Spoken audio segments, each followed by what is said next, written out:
prison is the worst place you could be in the world. I got a lot of friends that done told me they prefer to be dead. What you don't want to do in prison is die.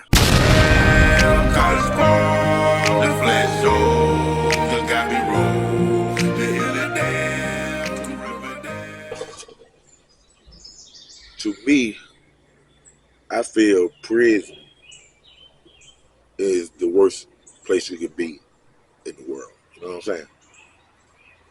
The worst place you could be in the world. That's how I feel.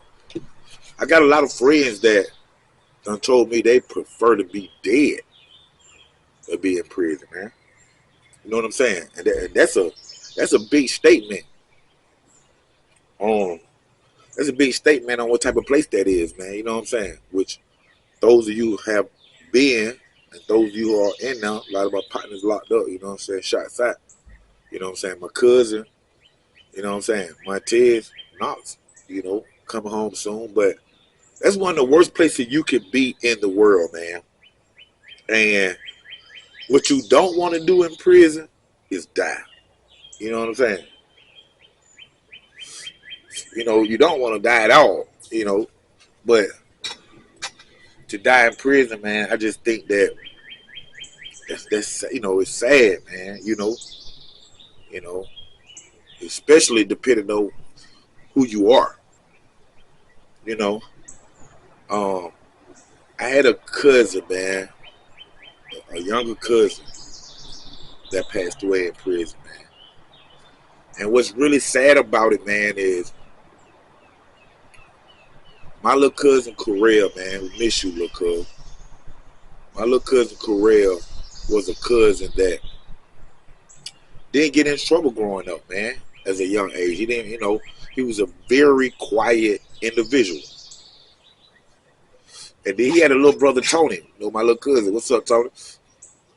My little cousin, Tony, reminded me of my little brother, May May. You know, he was a go-getter. He was wild. You know, he had no limits. You know what I'm saying? And that is the one that you would expect, you know, what they expect, I did.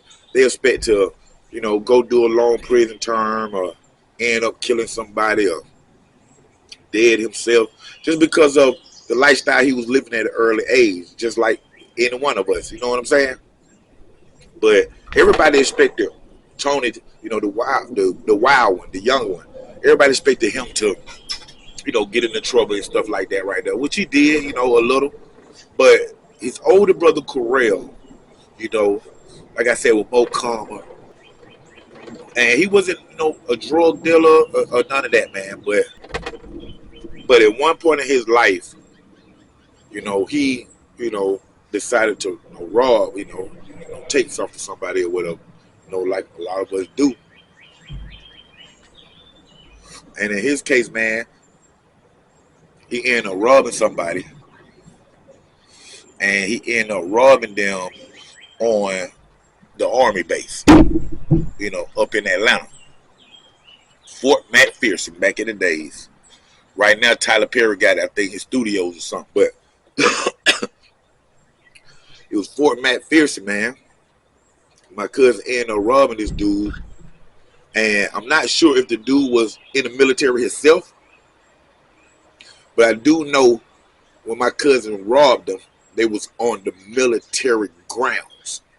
So it's a whole nother charge. You know what I'm saying? Whole nother charge, man. And, you know, you're dealing with the government, meaning you're dealing with the feds. So he had two bids, man. You know what I'm saying? He had to do a fed bid, and then he had to do a state bid. And I think he did the fed bid first, and then came on down to the state. You know what I'm saying? And if I'm correct, then they gave my cousin anywhere between like 30 years, 15, 30 years or something like that, man. You know what I'm saying? And on top of it, it was like his first time ever getting in some trouble, you know?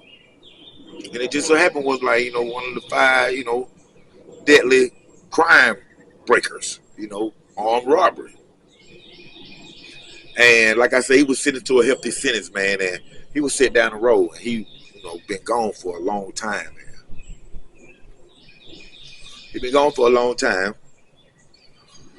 But, he can handle his bid. He did his time on all 10, and it was just about time for him to come home.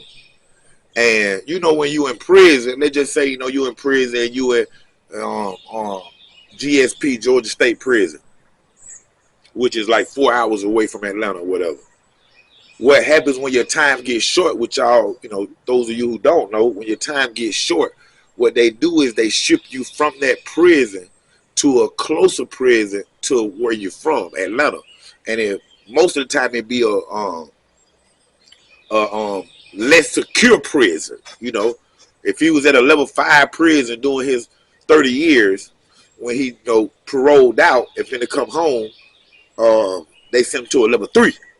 You know what I'm saying? Where ain't that much violence, that too much stuff going on. Well, you still in prison. I don't care if you at a level 1, level 2, or level 3. You in prison, and things can happen in that prison. You know what I'm saying? I was in Coastal State Prison. That was like a level 3 prison, but it was biting like a level 4.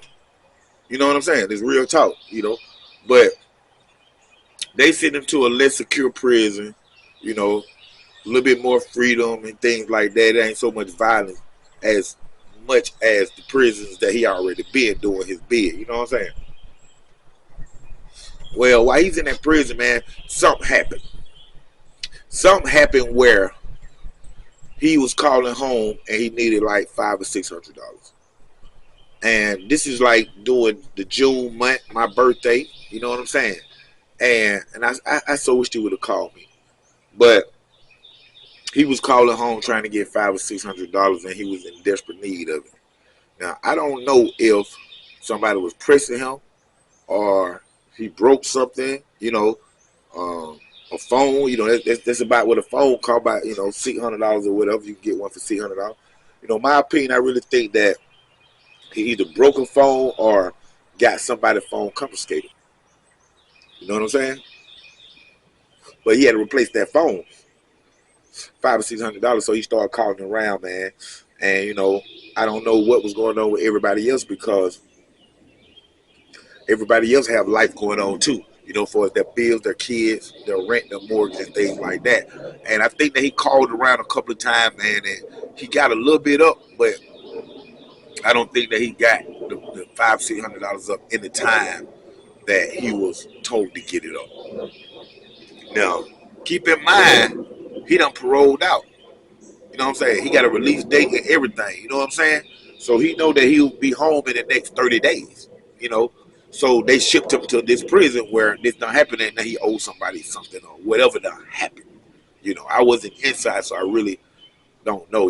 Maybe my family or somebody will come on and correct me if I say something wrong. I apologize. But he owed these people, man. He calling around. He can't get the money up, man. And he less than 30 days. He finna go home, man. He home, after 15, 20 years. Never been in trouble. First time in prison. And when he didn't pay what he owed, whatever, man, like I said, I don't know if anybody would prison him, just making him, pay him money or whatever. But, man, about 3 guys jumped on him, man. And my cousin had got swollen up, man. He was a little petite guy when he went in, man. And he was cut all up, man. He looked good, man. He was more cut than Pac.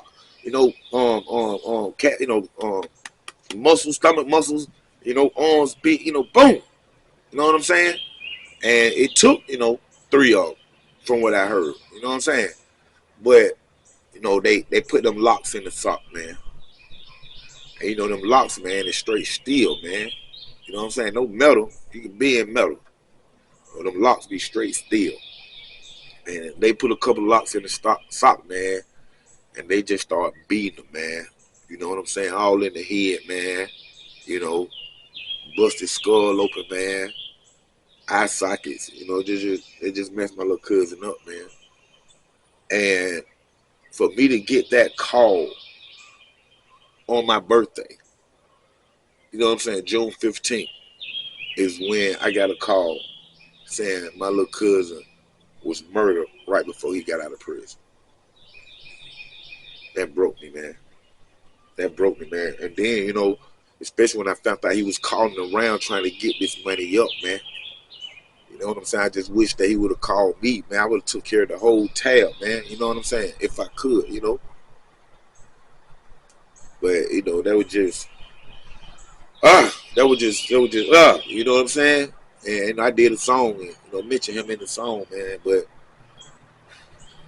for that phone call to come through, man, and I think about, you know, the prison, you know, ship your body, you know, to the local coroner office or funeral home, you know, and that broke that, you know what I'm saying? My cousin, his father, you know what I'm saying, Big Warren, you know, he had nothing but boys, you know what I'm saying? He probably got 15 kids, all on boys, you know what I'm saying? Like, for real, I'm telling y'all the truth, you know what I'm saying? And now his son that was the, you know, the quiet one, the one that, you know, made the wrong choice, one wrong choice, and ended up in prison, man, on a very lengthy sentence. And he did it though. You know what I'm saying? He did the sentence. He did what the judge and everybody told him to do. His time is over. He's finna come home and start a new life, man. You know what I'm saying? And right before he get home, they beat him with them locks, man. Mess his skull up, man. And that, you know, and that's another thing about prison that, you know, if y'all don't know, man, like, if you go to prison, man, and you got, you know, a couple of years or whatever, especially if you done did them and you finna come home, man, but you got a person right there that got 2 life sentences plus 20 years, man. You don't want to get on his bad side at all. You know what I'm saying? Because you are already on his bad side. Because he got life plus 20 or 2 life sentences plus 20. And you got 2 years served a year. And now you finna go home. You know what I'm saying? You know, that bothers people, man. You know, jealous and envy without even trying. You know, he want to go home. They don't give him the right to go do that, but, you know, you have to watch out for everything in prison. And, you know, and you have to do that out here, but it's a little bit more so in prison, man. You know what I'm saying? Because the simple fact of you've been cool with everybody the whole 15, 18 years, and you had no run-ins or however, and now your time is short, and you finna come home, and somebody kill you for something that's petty, but they really envying that you finna leave. Sickening, man. For real, man. My little cousin still be here right now, man. My name that street, you know me, the Rubber G.